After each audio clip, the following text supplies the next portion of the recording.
So while we're all talking about the Epstein situation, there's another really disgusting story that just made headlines today, and I don't want you to miss it. There was a 17-year-old girl who was unhoused, hungry, and trying to get braces when Matt Gaetz, who was then in Congress, entered her life.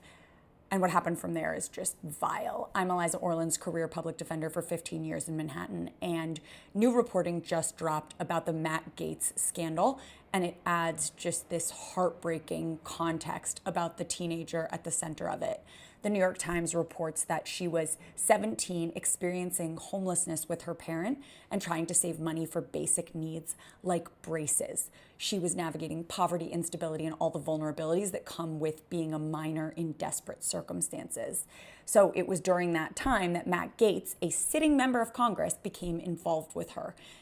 And remember, the House Ethics Committee already found substantial evidence that Gaetz paid women for sex, used illegal drugs, and engaged in conduct that violated both federal law and House rules. But this new reporting reveals the human reality behind those findings. A minor in crisis facing the desperation that makes young people especially vulnerable to exploitation by adults with power and resources. When you understand who she was a teenager trying to survive hunger, homelessness, and medical needs.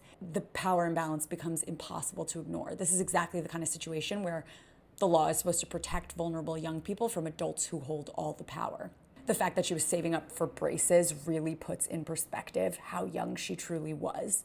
And what makes this even more outrageous is that I don't want you all to forget, Donald Trump wanted Matt Gaetz to be the United States Attorney General, the nation's top law enforcement officer, the person who would oversee prosecutions involving exploitation of minors. Yet, despite everything, Gaetz has faced 0 criminal charges. In my 15 years as a public defender, I've represented people who were prosecuted for far less. People who don't get PR teams, political allies, or media spin.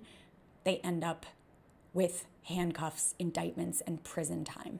Accountability cannot depend on wealth, power, or proximity to a president. The most powerful people fail the most vulnerable ones. I will try and keep you updated about this and everything else, so please make sure you're following me here and everywhere, and make sure you share this because people deserve to understand the real power dynamics present in this story.